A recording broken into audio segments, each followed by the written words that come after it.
ways Canada's lawyers are serving their clients and their communities.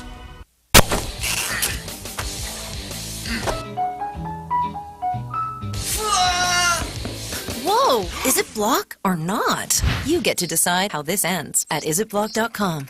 Be safe with Concrete Block. CBC congratulates all of our 2006 Gemini Award nominees. Maybe Bono will adopt someone. Let us pray. Let us all pray. It's Madonna. They deserve each other. I'm no fan of Madonna. She is often rude and flagrantly self-aggrandizing, but surely building an orphanage in one of the poorest countries in the world is a good thing. She deserves praise, not abuse. Barry Ledwidge, Burnaby, BC. Though fallible like the rest of us, that doesn't invalidate the message of compassion and aid for Africa. And it's a fair bet that Bono has done more for the world's poor and downtrodden than snippety old Rex. Andrew Murphy, Hikari, Japan. Just some of your reaction to what Rex Murphy had to say last night. Now let's get your national weather forecast. Nick Cernkovich is here. Nick. Thank you, Peter. And we'll start out across the west here where rain showers again are rolling down the west coast, but it is not a sign of things to come for the weekend. Good news, of course, sunny conditions in the forecast, but still seeing some rain showers rolling down, actually back in through the interior. And then as you head in through the central prairie provinces, temperatures taking once again quite a dip. Tomorrow, the forecast for the west then still showing showers up along the coastline here, but those should clear out as we move through the afternoon hours into Thursday afternoon. A rain-snow mix up around Edmonton and Calgary, seeing rain showers moving in late in the day. Still fairly cool down through the central prairie provinces and even a few flurries in the forecast. As we head across to the east, once again another weather system rolling through. Nothing very major, but we're looking at sort of wall-to-wall clouds across the country here. A few showers as a cold front passes through Ontario and Quebec, and then in through the Maritimes. It does begin to clear out, but Newfoundland's seeing a system just grazing south. So we do have cloudy conditions and about a 30% chance of showers up around northwestern Ontario.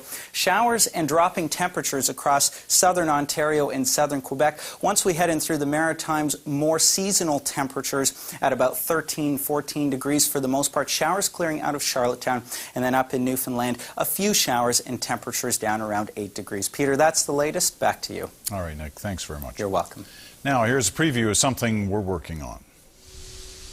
I'm Tom Harrington in the Laurentian Mountains, north of Montreal, where the most extraordinary golf tournament in the country is about to begin. Otto Huber of Regina wants to win. Every shot means so much to you. You get a great sense of satisfaction and feeling of, wow, it's exuberant when you hit that ball greatly. But Brian McLeod of Salmon River, Nova Scotia, is the defending champion. I want to win. I want to do my best. I think I got a pretty good shot. Competitors from around the world are here, but these are no ordinary golfers. They are totally blind. Overcoming obstacles and life challenges. Blind golfers. Playing is believing. That story coming soon on The National. That's The National for this Wednesday night. Remember, for news anytime, go to our website. The address is cbc.ca. And for all the major overnight developments, start your day with CBC Radio's World Report. I'm Peter Mansbridge. For the latest on today's top stories, turn now to News World for the full hour of The National.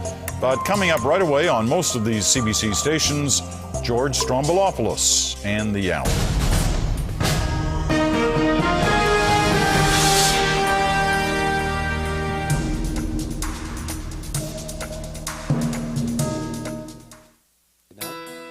Previously on The Hour. Are you sure she's African? And now. I know. You need to call your agent. I know you need to... Listen, we had you on the show yesterday, baby. We didn't know you were going to turn into such a star. But look, we had so many emails that you're backed by popular demand. But I don't want you to get your hopes too high, okay, sugar? Because no matter how cute you are, if the ratings drop, you're out, and in comes something even cuter. Like a puppy. This is The Hour.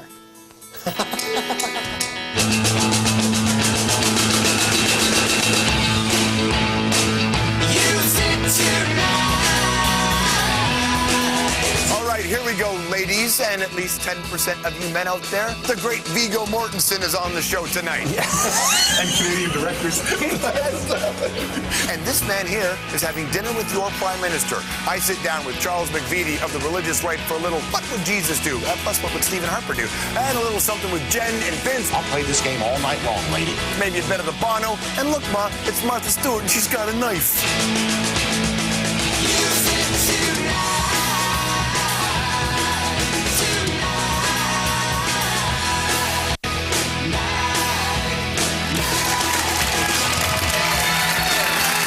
Everybody, what's going on? Come on in and welcome to the hour for another night. It's so good to see you. It's Wednesday. There you go. I don't know what day it is, but it's Wednesday. Nice to have you on the program. It's going to be a lot of fun tonight. The Viggo Mortensen conversation on the way is going to be a lot of fun because the places he likes to take it, a very, very smart man. Off the top, you saw the baby again. Little baby Jane on the program, or as I like to call her, Suri.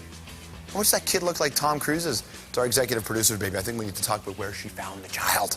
That's all I want to say. And so the baby's on, and we're going to have the baby on every day with the puppy. Every day, because it's a cute puppy as well. The puppy, by the way, that you saw there is named Jimmy Bonham, after Jimmy Page and John Bonham. Not mine, but I'm looking at dog napping it. I think it'd be fun. Yesterday on the show, actually, we had this moment where we talked about the kid, the little baby saw off the top, and I had mentioned that I had found the baby on eBay. And later I thought about it and went, you know, eBay was kind of an all right joke, but I could have had a funnier line, perhaps a more appropriate line. So I'd like to introduce you to a new segment on the show called The Joke in Retrospect. Yesterday, I said eBay. I should have said Craigslist. That's all. That's the joke in retrospect. Thank you very much for being a part of that. All right, to come on the show tonight is the Christian... You liked that one, didn't you, Kevin? There you go, our floor manager. Doesn't like anything we do on this show, but that's what got him laughing. Christian Talk, that's right.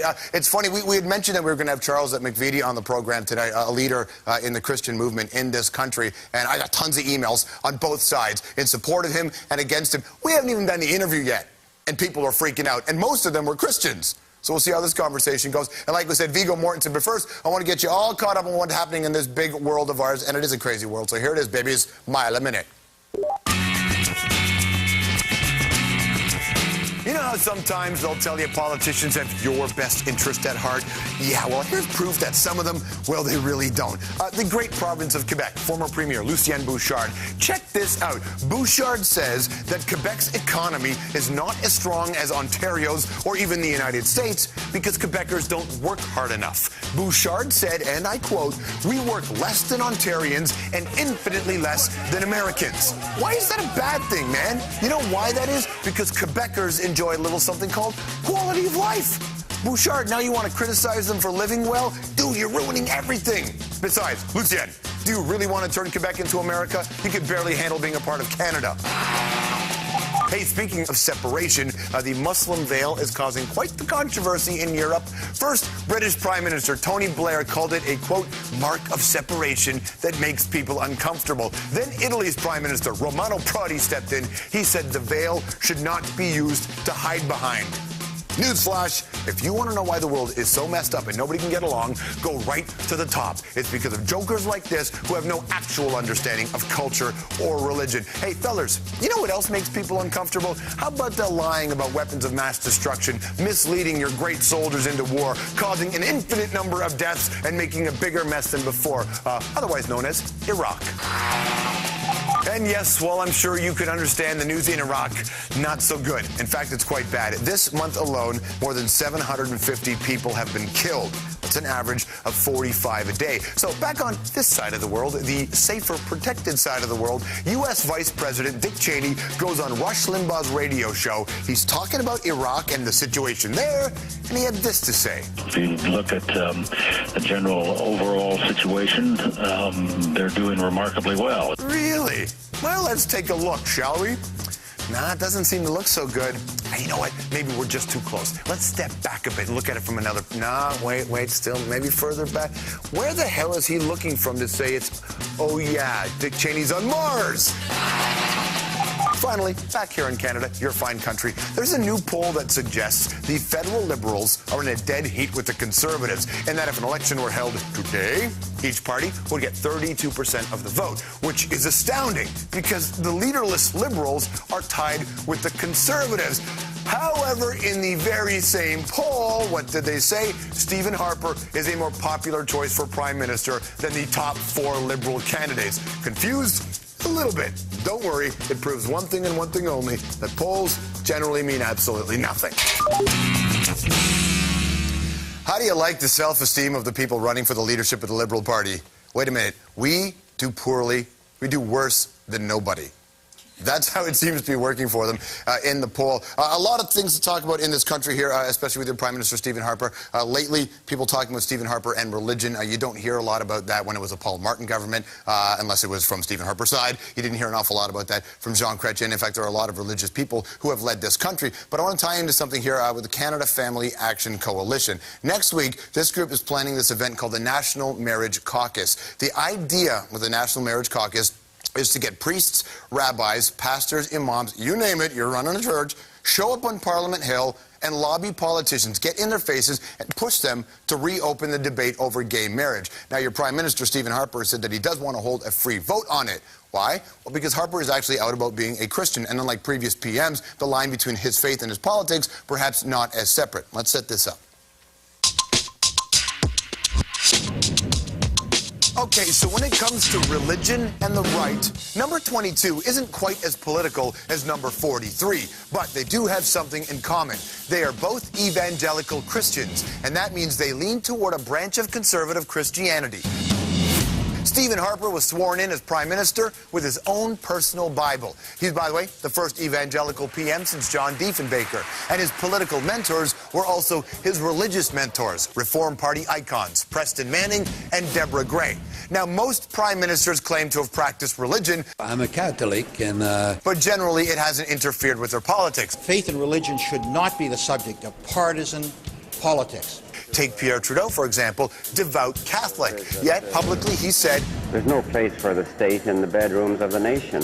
Stephen Harper, though, does not keep his faith in the closet, and he seems to be making the nation's bedroom part of his business. We will simply ask the House of Commons through a motion whether they want the government to table legislation on the marriage issue to change the definition of marriage. That was the first day of the election campaign, and it has been a hot-button issue for some ever since. Stephen Harper is reaching out, you see, to a clerical constituency. People like Charles McVety, president of Canada Christian College, whose support Harper may need if he wants to win a majority in the next election. God bless Canada.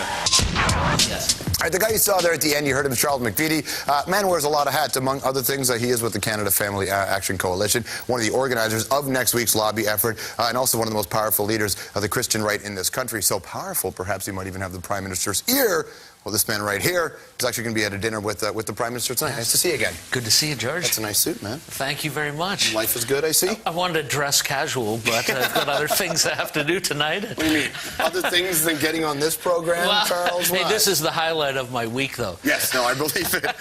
Okay, so you're doing this thing. You're obviously going to be in the company of the Prime Minister. This is a B'nai B'rith fundraiser you're doing. Yes. But you are in those circles with let's just lay it out. What are the priorities for your group right now when it comes to reaching policymakers and the Prime Minister? Well, our first priority is to see the defense of religions in this country. We have freedom of religion, and it needs to continue. But we had this Bill C-38, the redefinition of marriage, which really had an anti-religious agenda to it. And now clergy are not protected. Marriage commissioners are losing their jobs across the country. You have educators that are being forced to print all kinds of materials. And wait a second. What do you mean anti-religion agenda? There was even a provision in there that protects this religion. I know there's a national, provincial thing, but the freedom of religion in this country is protected. No, in fact, every case pertaining to same-sex marriage and to sexual orientation and freedom of religion, the judges have all decided on the side of same-sex marriage or sexual orientation. You'd have the case here of Mark Hall, who wanted to take his homosexual partner to a Catholic school dance. Right. And, of course, the judges decide against freedom of religion. This is a Catholic school. They don't agree with same-sex relations.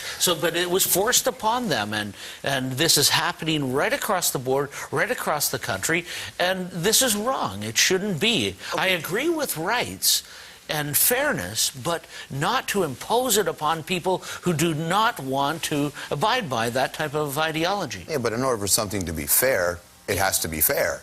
Sure. You know, I mean, there are a lot of people in this country who are Christians, and there are an awful lot of people in this country who are not Christians. And I wonder, why does the Christian, why should your and the people you're representing, why should their values win out over the people who don't buy this? Because isn't this a human rights issue for a lot of people? Well, it is a human rights. It's a human rights issue of freedom of religion, and clergy should not be forced to marry same-sex couples. You shouldn't have to lose your job but as they're a not forced to marry them now. No, marriage commissioners across this country are forced to marry them, and there is no protection for clergy because that provincial federal issue made that provision in Bill C-38 not worth the paper it's written on. So clergy are not protected.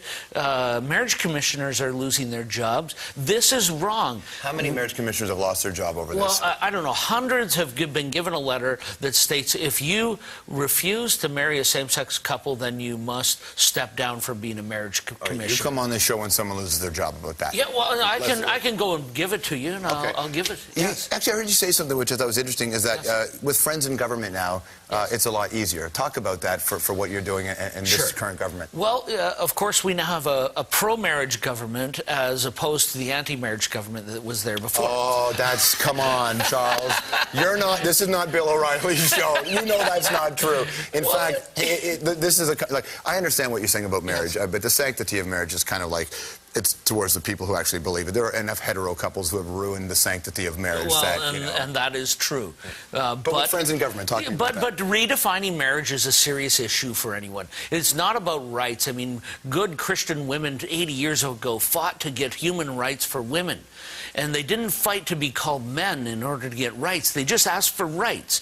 And that's all that had to happen, was for same-sex couples to have full rights given. Most of the rights are already there without marriage. Further rights could have been given, but instead they went and redefined marriage. So now we have a pro-marriage government that has stopped some of the changes. I'm going to let you go on because we're almost out of time, but under protest, your pro-marriage thing, but go ahead. Okay, but now we have friends in government that have stopped a lot of the extremism, the process of legalizing prostitution, the process of legalizing marijuana and other drugs like that. This has all been stopped, and we thank God for that being stopped here in Canada, because mainstream Canadians don't agree with those things. Well, but mainstream Canadians generally at this point are okay with same-sex marriage, and they are. Well, that's a debatable point, and the point of polls. Hey, you just said a few minutes ago the polls don't mean anything. But you can have enough consistent polls that will let you know that the majority of Canadians are already. It's something you're doing with this lobby, which I find really interesting.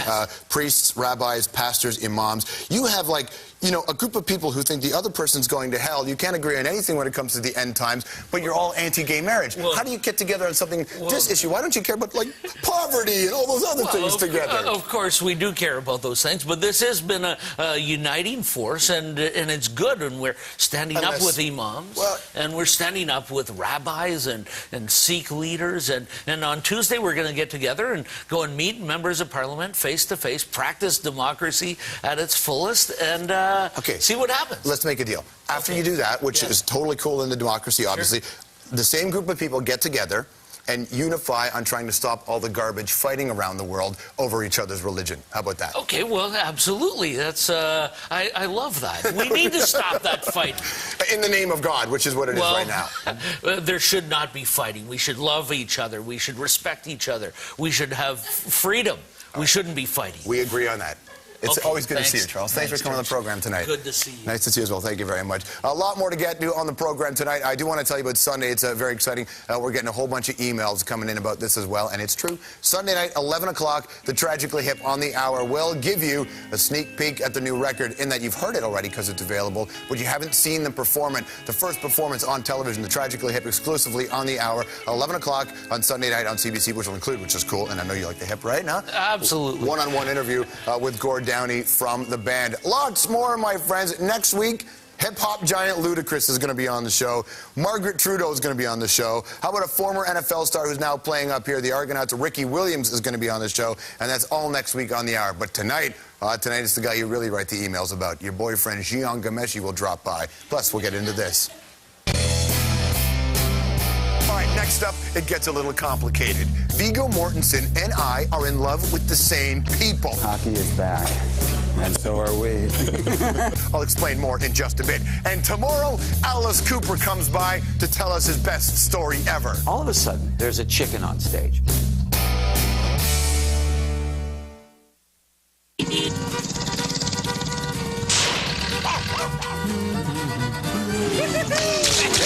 Let the mud fly.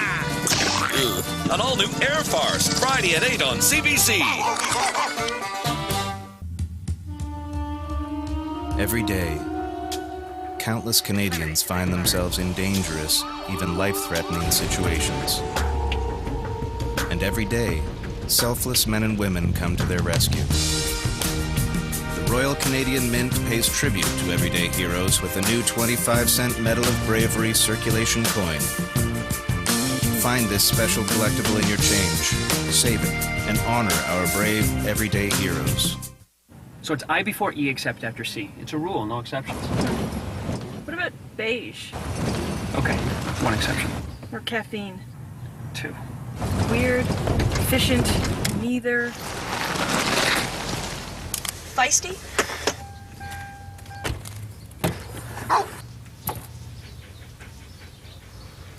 Rottweiler. Who says you never drive off-road? The all-new Santa Fe from Hyundai. My name is Borat. My government sent me to USA to make a movie film. Hello, I new in town. So, careful, he bites. What is a nut, Jokes? I would say, that suit is black, not... This suit is not black. I like you peoples. How can I be like you? What's up, Vanilla Face? Borat. Please, you come see my film. If it's not success, I will be executed. November 3rd, only in theaters. Okay, ma'am. Can you identify the person who took it? Which one?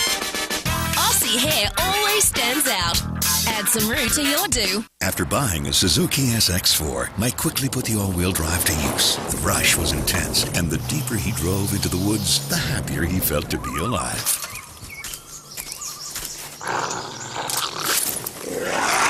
Of course, he wasn't quite so giddy when Wolf Boy showed up. On the bright side, that SX4 sure looked nice. The Suzuki SX4. Please, use the all-wheel drive responsibly. Your first age spot. You think everyone notices. A laser can zap it, but lasers aren't for you. New Olay Regenerist Targeted Tone Enhancer lets you pinpoint discolorations, exfoliating to diminish their appearance and bring new brightness to your skin. We take that mountain, we take their big guns. We take their eyes. The New York Times hails director Clint Eastwood's Flags of Our Fathers, a big sweeping spectacle. Cover up! A rare feat of movie making. I told my men I'd see them through this. It means I already lied to half of them, can't lie to the rest. It's a stunning achievement. And Richard Roper calls it an American masterpiece. Flags of Our Fathers starts Friday.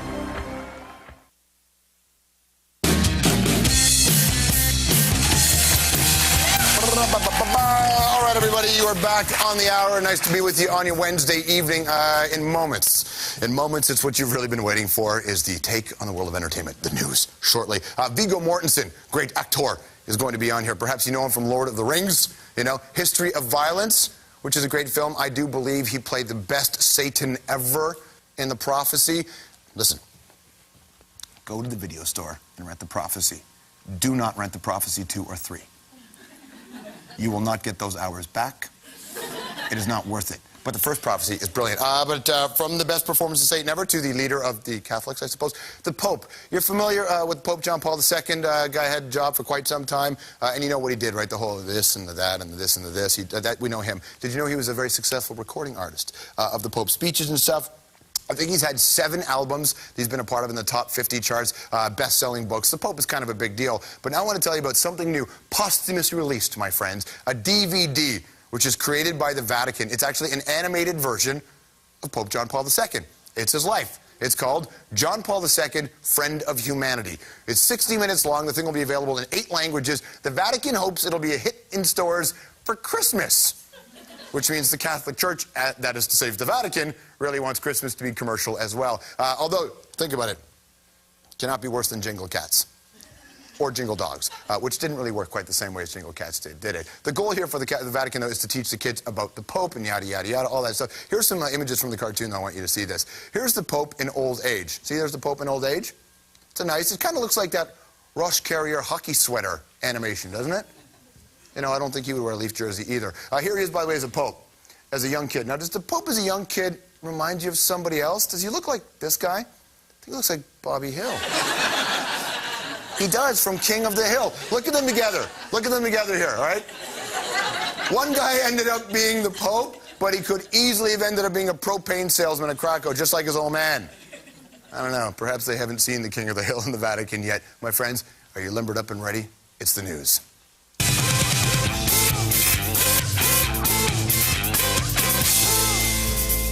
Holy cow. I got a story here that will absolutely blow your mind.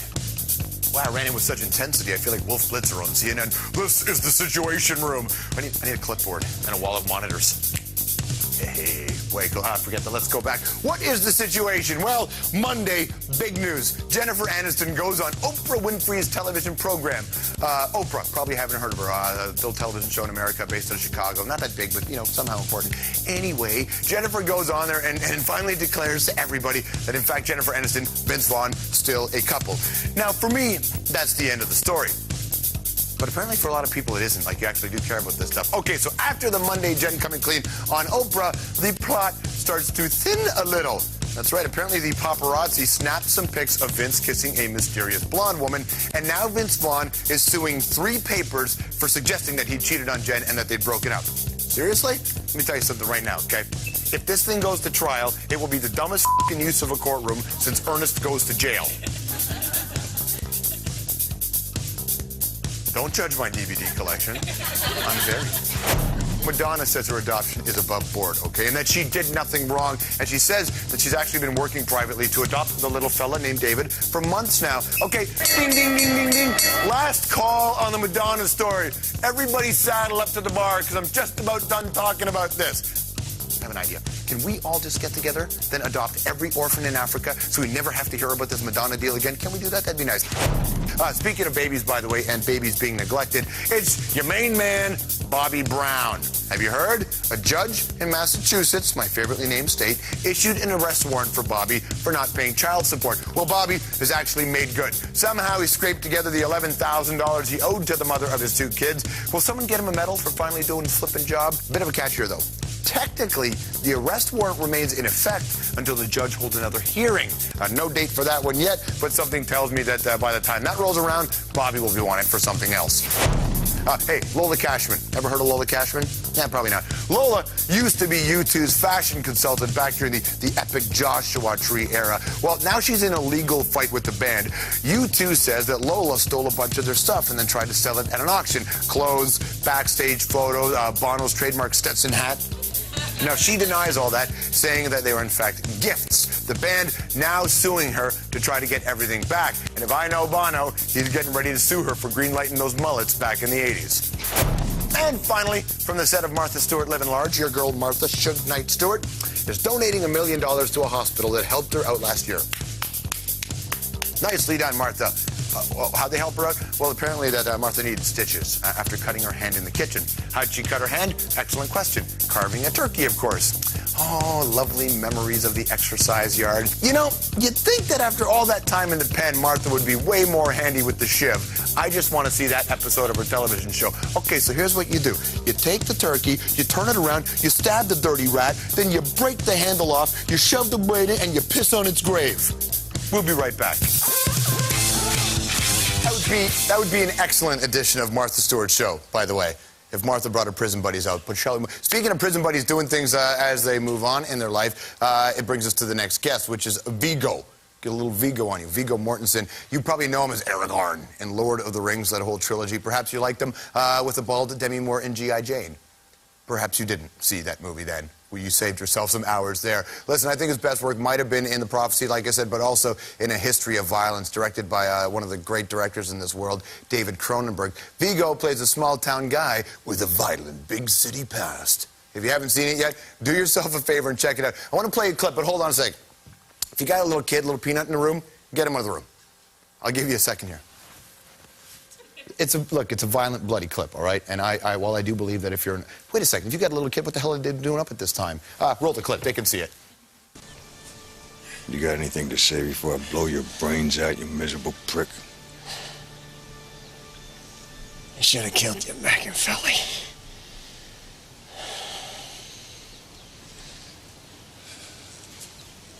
Yeah, Joey. You should have.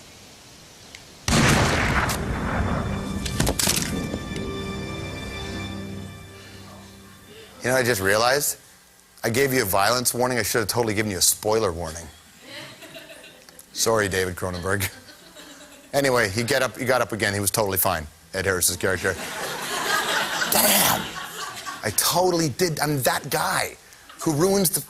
There you go. Viggo Mortensen and Ed Harris in History of Violence. Viggo was nominated for a Satellite Award for Outstanding Actor for that role. The Satellite Awards, by the way, are given up by the International Press Academy, the biggest entertainment press organization in the world. They know what they're talking about, perhaps even more than the people at the Oscars. We'll talk to Viggo in a minute, but first, check out his bio.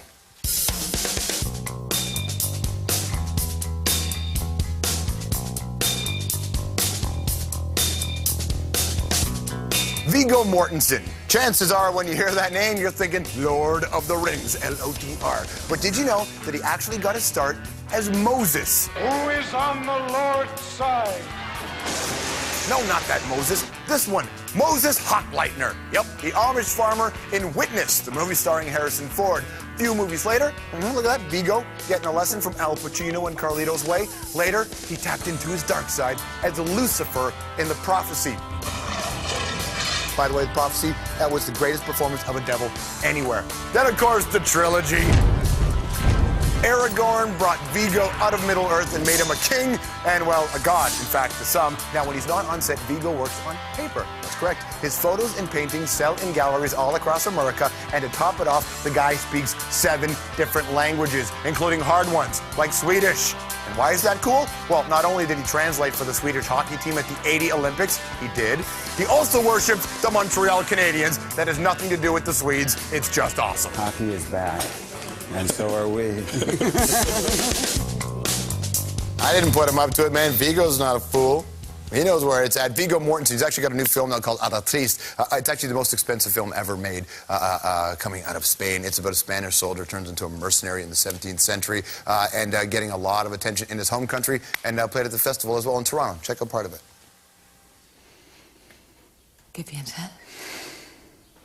Yo mejor dejo de aficionarme a las mujeres casadas.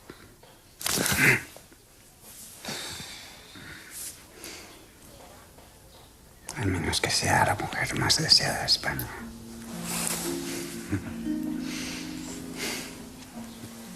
I figured after spoiling the earlier movie, we'd give you a scene where 2 hot people were about to get it on.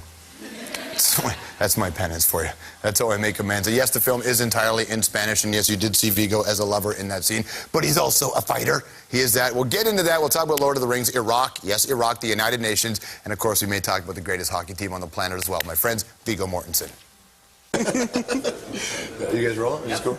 All right, man. Hey, good to see you. Nice to see you too. So it's funny. I watched this movie, and it's set years back, and you're watching 17th century. Watching this play out, and I thought, my God, this certainly reminds me of today.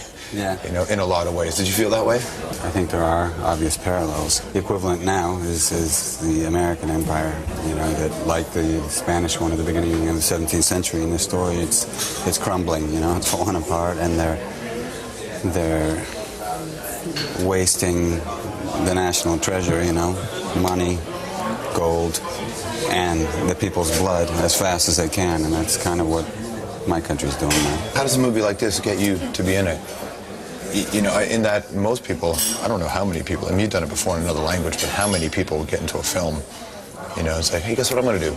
I'm a big guy in Hollywood, and I've been in movies that won Oscars, and I'm Aragorn, I'm the king, and I'm going to do another movie in another language. I don't know. I didn't think about it in terms of the language. I really thought about it in terms of the story. Obviously, since I can read Spanish, I read it. And I didn't...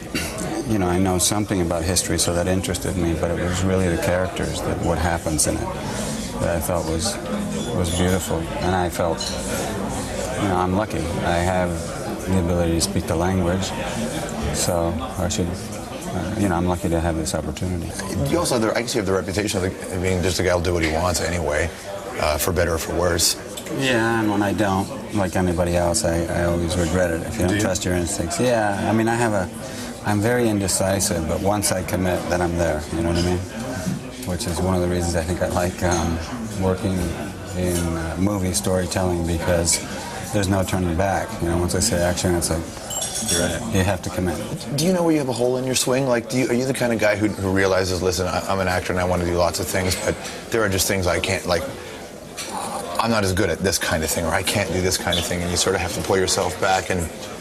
Well, the Canadians are never going to call me to play forward. I don't think. You never know. But I don't think so. So I am a realist. You and me both, man. I'd like to be there any day of the week. Leave it on that. Nations Union. United Nations. A good idea. That's a statement walking around with that, right? I don't know how it got on there. They gave me back the suit. I'm like, I don't know. You better talk to your handlers if that's the case. You do a lot of political, outspoken sort of things. People see things on you, little shirts that you wear and buttons and that, and you sort of make your little statement. Is that your way of kind of getting a little message across? I suppose, yeah. It's sort of obvious, I guess, but maybe it isn't obvious enough. Sometimes I think, you know, you see people, the things that you see on TV that people say, and mostly in the United States, but also in Britain and in Canada and certain papers here. It's amazing that people still keep spewing out the same lies and misleading people. So I don't know. I'm not a person who thinks that the United Nations is a perfect institution and that there isn't corruption and so forth. But it's the best idea people have had, you know, for a long time. The United Nations, the two words go well together, you know, a lot better. Have you ever been bitten in the ass for saying things or doing things that you do? Blood for oil, like all that stuff. Do you ever get that? Well, when I first was... That was really provoked. I wasn't looking for that fight so much. It was when we were doing the Lord of the Rings movies, and they came out after September 11th and everything. And a lot of the journalists, particularly American ones, were trying to position the Lord of the Rings as a direct parallel to, you know, the good guys were the U.S. and the coalition of the had in mind, right? Yes, as he was thinking ahead. It's prophetic, right? And that, and I think in a Time magazine, which is supposedly a reputable magazine, the review of the Two Towers, I think, said clearly our brave, you know, our heroes holed up in Helm's Deep are surrounded by the equivalent of the lunatic Muslim hordes. And I couldn't believe it. I said, no, that's not right. And you're misleading a whole generation of readers and moviegoers, and to what purpose, you know? As far as it affecting me getting work, I've been working steadily, so I can't say it's... Spanish films. Yeah. And Canadian directors. That's all I can get. That's right. But they're good. They're good, totally. So I'm happy. I just thought it was a valid point, okay? He is getting work, but it is with Spanish, you know, films and Canadian directors, although still great. Viggo Mortensen, a warrior, you could say, which brings me to the next story, which is also about warriors, sort of. I don't know what your evenings are like. You're on the internet, you're doing your email thing, you're probably doing a bit of work, you're reading whatever, and then you start to search for things, and then suddenly you start to search for video, and then you find a video that blows your mind. Not in that kind of way that I couldn't play on the show, although that's out there too, but sometimes you find videos like, you know, maybe somebody made a water fountain out of pop bottles. I don't know. Or maybe they're, I don't know, in a park in New York City swinging an actual lightsaber. Like the lightsaber, zoom, zoom. We actually found video of two guys in the middle of a lightsaber battle and decided once and for all to answer the question, who does that kind of thing? My friends, meet the New York Jedi.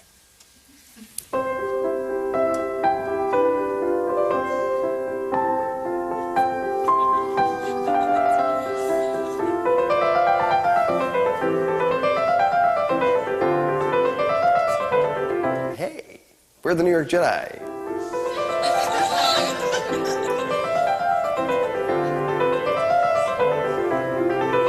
We're in Washington Square Park in New York City, perfect for swinging lightsabers. We have multiple classes, at least once a week now. It's actually getting very popular. In the last class, we actually had like 18 people in it.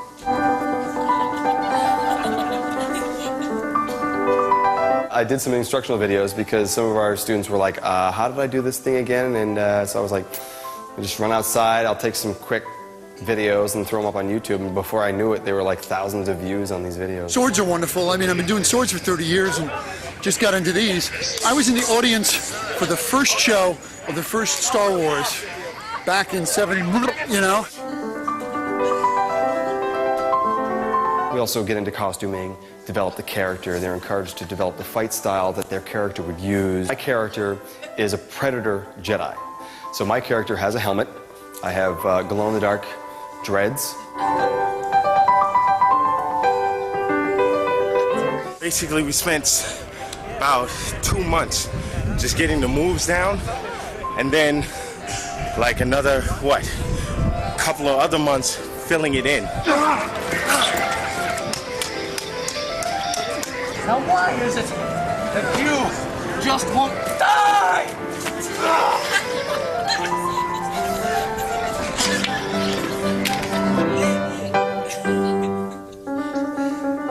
While you could hurt someone with them, they're not weapons. This is really not threatening like a sword is. So it has that hero factor without being dangerous. But it took off some arms in the movies. Yeah, but that's in the movies, thank God. And in the movies, they can float and stuff, which I really can do, but I won't show on camera here. I don't want to make anybody feel bad.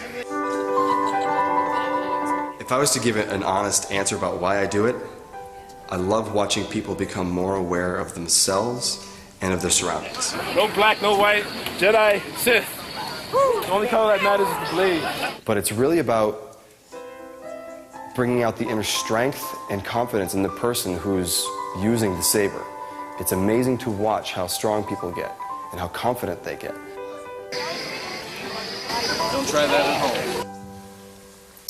I was all set to make fun of it, and then the guy had to go say that amazingly brilliant thing, no black, no white, just Jedi Sith. That, my friends, is poetry. Last week on... Maybe not poetry, but poetic. Last week on this program, our hero Jian Ghomeshi came by. Perhaps we should lightsaber battle it out. Jian came by with his fancy phone and his fancy pictures, and he took us through a journey in his day. And Jane Goodall appeared in Jian's story. Well, Jian's back with more photos from his phone. I have no idea what we're talking about. Apparently something to do with an opera. That's on the way. We'll also get into some of the great grudge matches of all time with good reason, and we'll bring you some of this. All right, so next up, it's the biggest grudges of all time. Chrétien and Martin, Ali and Frazier, Camilla and Di. What, not good enough? All right, fine. We'll get into real hate next on The Hour.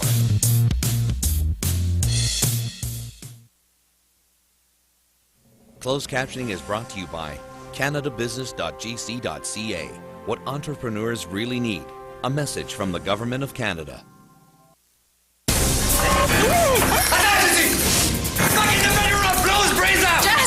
It's like 24 before it's time. We're going to kill you if they don't meet our demand by noon tomorrow. Get in the car! The Globe and Mail calls it fluid, tense, and compelling.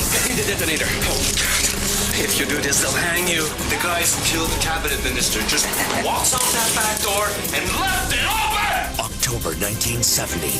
Thursday at 9 on CBC television. We all have dreams. And no matter what that dream may be, there's an easy way to save for it right at work. How much you save is up to you. You can start with as little as $10 a week.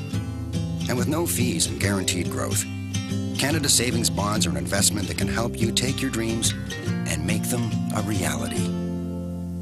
Talk to your employer today about the payroll savings program or visit our website.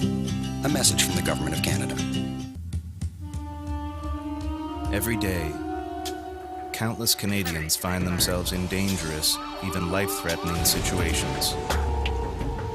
And every day, selfless men and women come to their rescue.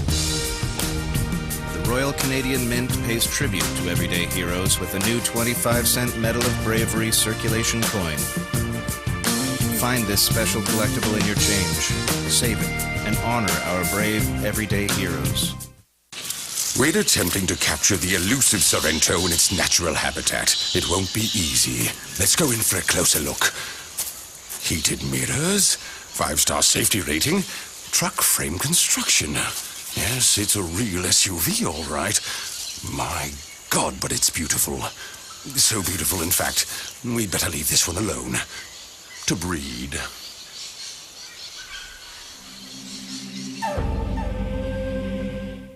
What do I love most about Sunday brunch? Freshly squeezed juice, scrambled eggs, and a boyfriend who thinks he's the next celebrity chef. The Air Miles card. Make it count. How's my little grandson? How's my little grandson? Oh, you lovely baby. Rawr.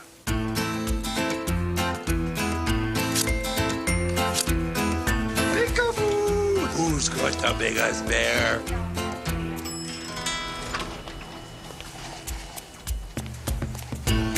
Enjoy unlimited everyday transactions with the BMO Bank of Montreal Performance Plan. Want an alternative to a thermal procedure? Warm up to Olay's new Regenerist Thermal Contour and Lift Treatment. Step 1 deeply warms and exfoliates. 2 hydrates to strengthen skin's moisture barrier with a heated measure, not a drastic one. Do you dream about a career in fashion? Let the International Academy of Design and Technology train you for an exciting new career in fashion design or fashion marketing. The teachers here are very professional. I find that the knowledge that I'm gaining here at the Academy has been very beneficial. I think I will be well equipped once I get out of school. Seeing is believing. Book your no-obligation tour today at iaod.com/tours or call 1-866-425-5449. You're back with the hour.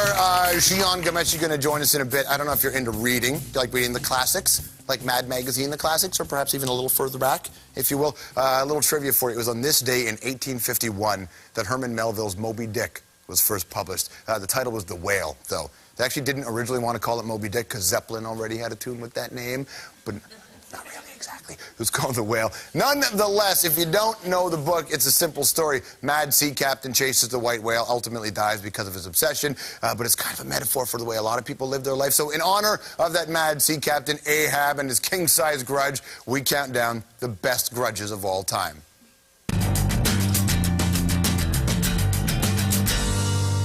We start with the Protestants and the Catholics. Hey, you think Jews and Arabs don't get along? The Protestants and Catholics believe in the same Bible. But this thing goes all the way back to the 16th century when Henry VIII made himself Church of England and said bollocks to the Pope. It's basically been bar fights and soccer riots ever since. Next up, this was a biggie, the Cold War. Castro and Kennedy, Gorbachev and Reagan. Look, they built enough nukes to destroy the planet over and over and over again. Believe me when I say tensions between the East and the West don't get worse than this. Unless you're talking about number 3. Nice. Time for a homicide. East Coast versus West Coast. Scratch that. The East Coast, West Coast hip-hop rivalry cost us the great Biggie and the great Tupac Shakur. Damn you, Suge Knight. And damn you, allegedly, certain members of the Los Angeles Police Department. By the way, to the great people out there, if you ever find yourself in a position where you have to choose between Cold War or Turf War, take the Cold War, okay? Way less people died. Number 2, God versus the devil. Oh, this one goes back. We also like to call this one human history. Satan lashes out with lies and plagues, and the Lord fights back with rainbows and plagues. Incidentally, if this list were compiled 1,500 years ago, that one would have won. And the top grudge of all time is... You got it, the Coyote and the Roadrunner. Wile's never-ending quest to fry the Roadrunner is the Ahab and white whale of our time. And by the way, everybody, there is a lesson in there for all of us. If you want a job done right, for the love of God, man, do not consult the Acme catalog. It doesn't work. Okay, a couple things about the list. Technically, the Protestants and Catholics, you know, one uses a King James Bible and a different NIV Bible. It's the Bible, okay? It's generally the same thing and they don't get along. Honorable mention to Tom and Jerry and Itchy and Scratchy. I believe if Itchy and Scratchy had been around a little bit longer, you know, they would be kind of like Bobby Orr. Is he the greatest, or is it, you know, is it Gordie Howe, that kind of thing, Gretzky? Longevity is a big part of that one, so congratulations to the Roadrunner and Wiley. Let's go to Gian Gomesh if we can. Last week, the Gomesh was here for, I guess, you had photos from your trip to Los Angeles, which is very nice. You actually The Gomesh. The Gomesh, yeah. Gene Gomeshine. Thank you. Trying to anglicize hey, you, buddy. two things before we start, yes. okay? First of all, I know Hi, you're... how are you, by the way? Nice to see you, too, yeah. I know you're too modest to say anything. What? Don't bring it up. Congratulations on winning the host Gemini last night. All right, next. No, thank you. No one works harder than you. That's not true. I don't know anyone who works harder than you, and you deserve it. My mother. And your mother should win a Gemini as well. That's true. Second thing, yes. Great interview with Beck yesterday. Tough guy to interview. Yeah, he's a hard notoriously, interview, isn't he? And I thought you brought something out in him, and he's got a great new record. Something happening behind me? What's this? You're very kind. Thank you. Yeah. You're very sweet. Okay, so how much time do I have? I don't know. Kevin, how much time does he have? Oh, geez, we got too much time left. Too much? Yeah. Okay. You don't, 3 minutes. 3 minutes. Three minutes? Go on, Don Cherry. What do you got? Okay. All right. Well, I like to take photos with my phone camera. That's right. So we start off. We got this here. We've got the first picture. The first picture. It's sort of a collage of the hour. I see. No, there it is. Okay. This is at the Four Seasons Center. The new Opera House in Toronto. Oh, this was last Friday night. That's just down the road from Much Music where that is right now. It's called this was called Opera Nation, and it was a big fundraiser for the Canadian Opera Company. And swanky people, young people who had money came out, and it was a great event to support the Canadian Opera Company. They asked me to provide something for a silent auction. Swanky young person with money. Listen, no, they asked me to provide something for a silent auction, so I thought I'd look around my house. One problem, my home is a little bit of a New Orleans thing going on right now. Dude. I was sort of insensitive, but I'm in the middle of renovating. I've got some stuff in boxes, so I'm looking for things that I can bring to a silent auction. So where would you go if you wanted to bring something to an arts and culture event, something to an opera event? I don't know. Where would you go? You go to Honest Ed's. This is nice. This is a Toronto landmark. It certainly is. The largest self-serve department store in the world, and a place for great bargains. Ed Mervish, a Toronto icon, a Canadian icon, and a guy who certainly supported the arts. So him and his son run theaters and everything. Absolutely. I thought maybe I could find some stuff in there. I found some. Here's a framed picture of Toronto for 99 cents, including the frame. There are people in Alberta right now that said that's twice as much money as it's worth. Yeah, well, I know. I thought maybe our city was worth. Anyway, so now Toronto, of course, being a very multicultural, multiracial place, and that kind of diversity, you see that when you get into Honest Ed's, because you've got products of Holland, you've got Switzerland, famous for chocolates, China, artistry of the past, and Japan, precision and functional. Now. I love Honest Ed's, but, don't get me wrong, I just think maybe there's some cultural stereotyping going on here, just a little bit. Precision and functional. Precision and functional. And if there is that kind of stereotyping going on, it doesn't bode well for the Germans, because here we've got pickles and meats. And the thing I didn't know about the Portuguese, famous for sardines. Really? Portugal, famous for sardines. I live in a Portuguese neighborhood, and I don't ever see sardines. Famous for sardines. We've got Denmark, the land of the cheeses, of course. Well, at least they didn't say the land of the cartoons, which doesn't go well for them. Belgium, chocolates, and I think it was glass, but somebody rubbed it out, so it's chocolates and glass. Taiwan, the price is always right, and... But the working... My personal favorite. No, my personal favorite. These are real signs. Spain, lace and food products. I have no idea what that means. Go back to the Taiwan one for a second. Why did you all groan like you knew what that meant? Where are they going? It's funny, because I guess here we are, this multicultural country, but these are the way we think of these. Lace and food products, I'm not sure. I found some other stuff. Here's a pope, a sort of a religious theme you got going on, with a red light bulb between his legs. I'm not sure. Is that Dom DeLuise playing the pope? That doesn't look like the pope. That's exploding genitalia on the pope. I'm not sure. Nothing better than two popes with that. And here's a 1983 used edition of the Culture Club Color by Numbers record, a great disc. So I go to the Four Seasons Center. You got 1 minute, by the way. I go to the Four Seasons Center. There's the silent auction. It seemed like a natural to me. There's things for packages for $1,500, spas, things like that. I put the Culture Club album up for sale.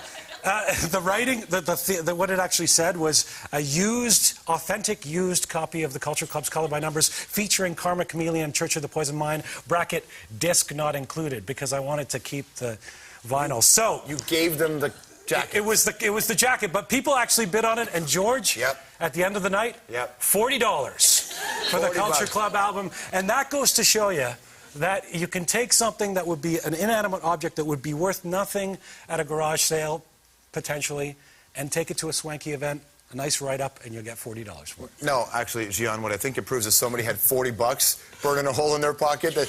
And by the way, I hope you enjoyed your what will apparently be your first and only time being invited to something like that one. It proves that people are still into the Culture Club. That's what. Nice to see you. Thanks. Can I, before we go, I just want to. Can you show what? Look, stand up for a second. No, I know. I didn't think you'd be wearing a black shirt today. This is the stupidest thing we've ever done. I really didn't. I thought because you wore black in the last couple of days that you wouldn't wear a black shirt. Yeah, what are the chances of that happening? I wear black shirts too. We close up the program next.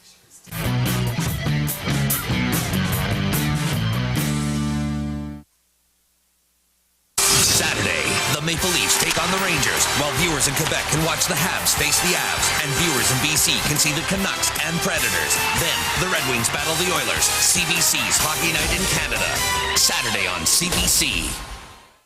From paint to plaster, tile to trim to drywall to decks, even remodeling. You can trust the pros at Handyman Connection to do it right, do it quick, and guarantee it in writing. Call Handyman Connection at 1-800-88-HANDY and get the things you want done, done. I didn't know what the first step was to take. It was my first time buying a home. I was seeing dotted lines in my sleep. There were stacks and stacks of paperwork. Should we do a roof inspection? Should we do a termite inspection? When it's your first house, you don't know what the process is like. And the first thing we did was call a realtor. How do you know when you're working with a realtor? Look for the Realtor R. Buying a home? Use the experience of a realtor. Only realtors have access to the multiple listing service. Listings are online at MLS.ca. I can't imagine how you could do it without one.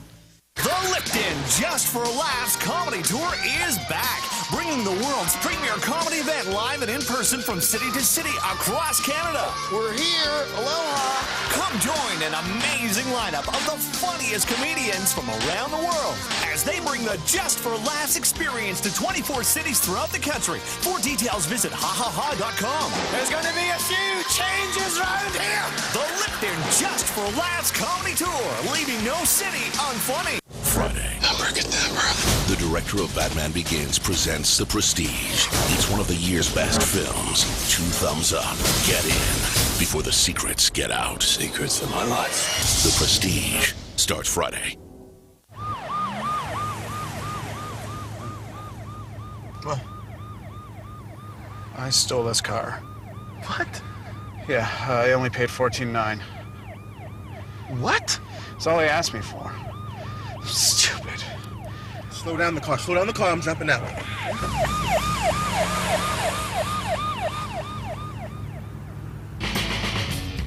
The City Golf and the City Jetta. German engineering at a price that just doesn't feel right.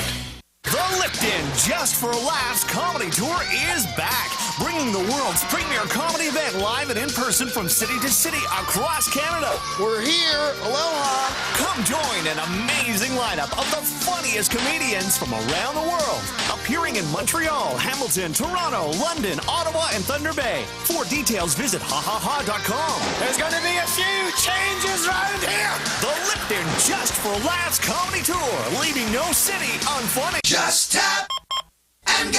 Just tap and go at any participating Petro-Canada station with the City Petro-Points MasterCard with PayPass.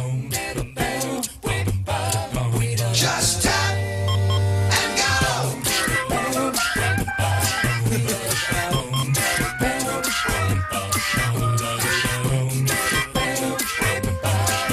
Just tap. Apply today at Petro-Canada or go online. Saturday, the CFL on CBC on the road to the Grey Cup. The Alouettes battle for playoff position as they take on the Eskimos. It all starts with Elliot Friedman and a special 1-hour CFL on CBC pregame show at 2 Eastern. All right, there you go. Shall we close up the show? Have you seen Saving Private Ryan, huh? Maybe you've seen Enemy of the State, bunch of movies like that. Well, Barry Pepper, great Canadian actors in all those films, he will join us tomorrow right here on the show. And coming up next week on the hour, Margaret Trudeau. That's right, ex-wife of Pierre Trudeau, the former Prime Minister. Ricky Williams from the Argos, who is unlike any athlete out there today. I guarantee that. Thoughtful, philosophical. His life story is amazing. We'll get into that. Ludacris is on the show. When he acts, he's Chris Ludacris Bridges, by the way. He was in Crash, and he's also in Too Fast and Furious, or one of those ones. When he raps, he's just Ludacris, by the way. All that is coming up next week on the program. And don't forget to get our website where you can stream the show and just send it to your friends around the world. Make them feel like they're close to home. cbc.ca/the hour. That's time.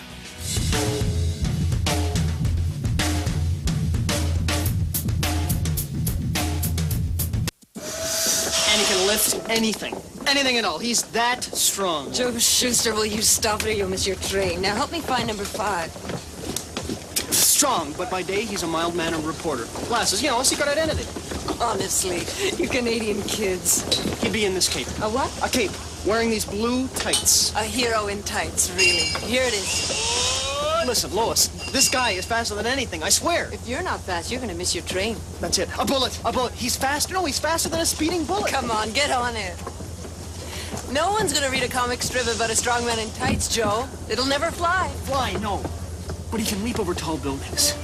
Oh, wow, yeah. See what your cousin Frank says in Toronto. Wait, Lois. I've got something for you. Take it. It's a gift. You never know. It might be worth something someday. Is he great or what? Bye-bye, boss. Starting this November, nobody gets away with murder. 3 extraordinary leading men, Patrick Stewart, Ray Winstone, and Oscar nominee Tom Conti, starring in 3 exclusive new series. The 11th Hour, Vincent, DNA. It all starts this November, exclusively on CBC Country Canada. Call your television provider and subscribe today. What if a comedian became president? Eleanor, we're going paintballing. The president's just been shot.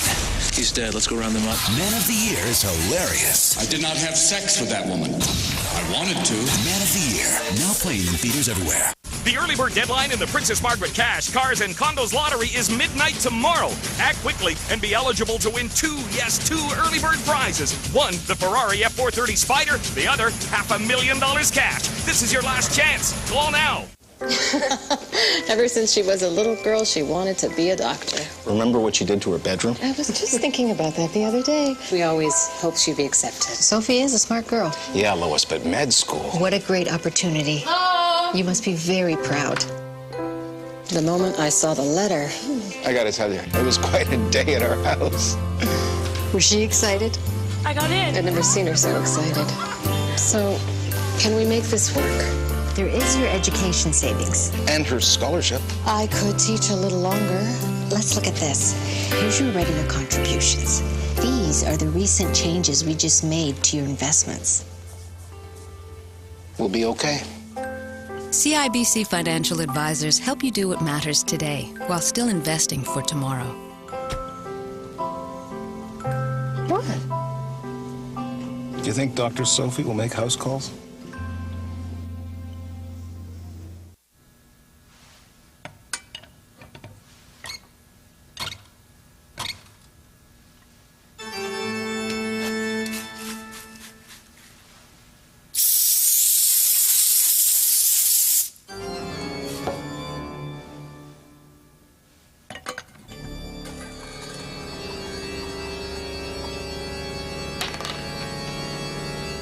Jigaloo, the invisible lubricant. Subway Daytime Drama presents Hung Up.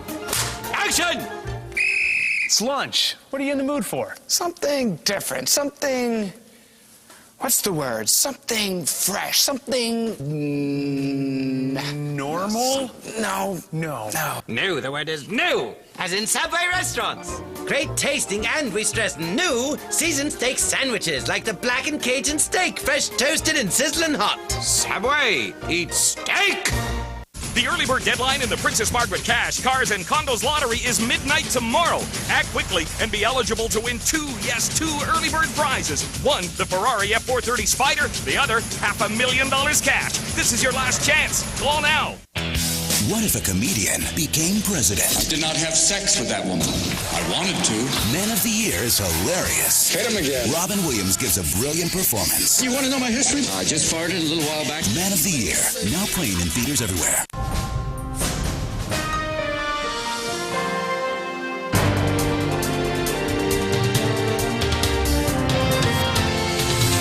The Fifth Estate. Bangor, Maine, Easter Sunday. State police are investigating two deadly shootings. Both victims were convicted of sexually abusing. 2 men are dead, while a third man state police are calling a person of interest is still on the loose. Easter is supposed to be about rebirth. For 3 families, Easter Sunday this year was about death. Bullets dumped in a bus terminal washroom. A trail leading quickly to a killer. And by the day's end, a showdown. When the next one was yelling, I have someone down, there's someone down, he doesn't have a pulse, he doesn't have a pulse. She said I need a calm person to give me a shirt, so I'd given her my sweater. I was trying to hold his head up. You know, he was alive to me. His name was Stephen Alexander Marshall. He was 20 years old, remarkable only for a shyness that most of his friends and relatives found charming. It has become a modern cliché, the sudden irrational act of mayhem by someone considered to be normal. A small-town high school in Colorado, an urban college in Montreal, a tiny schoolhouse in rural Pennsylvania, all scenes of unanticipated violence, followed by a sense of shocked confusion. This is the story of one such tragedy, and the making of an unlikely killer from an unlikely place.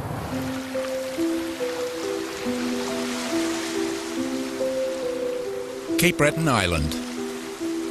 Stephen Marshall was just a toddler when his parents came here from Texas, where he was born. Nothing at the beginning of his life would have helped predict how it would end. His mother, Margaret Miles. Stephen was a really easygoing kid. I mean, you could take him anywhere, you know. If it was out too late for him, he'd just like find a place and curl up and go to sleep or something, you know.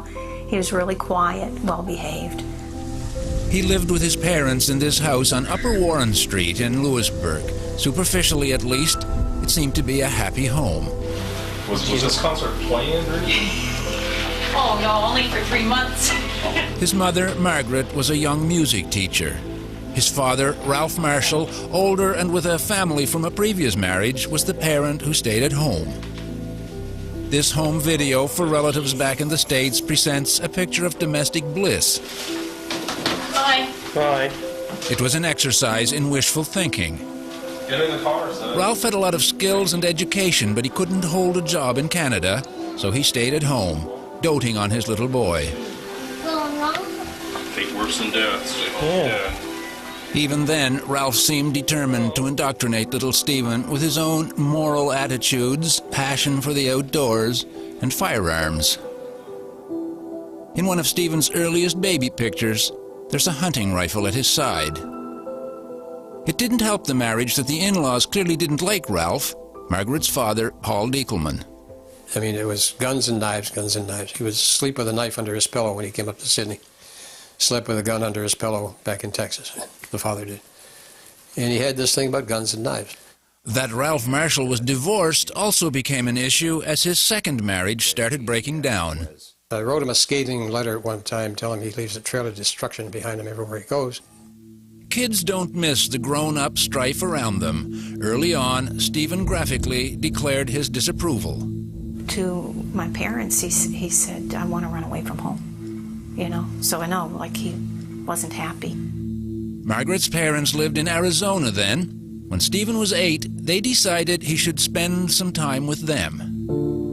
He seemed to settle in. By then, he'd learned to keep his sadness to himself. But Margaret's father could sense disturbing signs of trouble in his grandson. He didn't like reading. He couldn't bathe himself. But he wasn't a huggy kind of guy either. Right? He was always like this whenever it would come to hug time. I enrolled him in a karate course at the local karate studio. And it's like he would come in, he would sit, and he would participate but not be involved. I don't know if you can imagine something like that. Yes. He just watching. He was a watcher, watching. After 6 months in Arizona, Margaret brought him home to Cape Breton. Then her marriage fell apart completely. Ralph Marshall was gone. It would be more than 4 years before Stephen would see his father again. In school, he became withdrawn, even timid. But his artwork would reveal a growing fascination with violence. He told people he planned to be a soldier when he grew up, but the closest he'd get would be the Air Cadets. He was in fact slight for his age, suffering from asthma, awkward with other kids. He often complained of upset stomachs and headaches and didn't want to go to school. I know that it took him a while to confide in me that he was being bullied. Bullied in school, perhaps, but it was a different story at home. He became increasingly defiant with his mom, and it got worse. There was a new man in his mother's life, a baker, Keith Miles. He'd raised his own kids alone after his first wife died, but he didn't quite know how to help Margaret deal with Stephen. She was having some disciplinary problems because she didn't appreciate him being on the computer so much and didn't appreciate his attitude and that, which to me didn't strike me too odd, because at that age they have a tendency to be, a little, off the wall anyway. But when it got into him like refusing to go to school altogether, that troubled me. He was 13, actively rebelling against his mother's discipline, complaining in letters to his father, who was living in Idaho. Ralph's replies were sympathetic, fatherly advice to the family, often couched in preachy polemics about religion and justice, and the recurring theme of weaponry. I'm going to the gun store. I do that when I'm troubled. The guns make me feel better. Then Ralph paid a visit to Cape Breton, the first in several years. Stephen decided he'd rather live with Dad.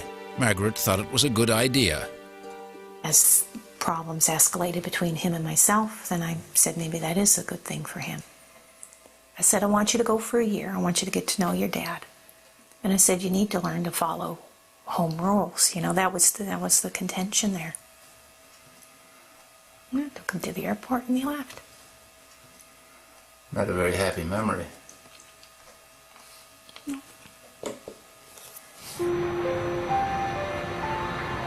It wasn't the first disruption in his life, and it wouldn't be the last. It was the summer of 1999. He was still, in many ways, a nervous little boy. It would be 4 crucial years before he'd be back again. His new home, another country, in many ways another world. Idaho was more than a change in scenery and culture. It was a total change in lifestyle. He went from a structured, disciplined home to the kind of frontier independence that most boys at some point long for in their dreams.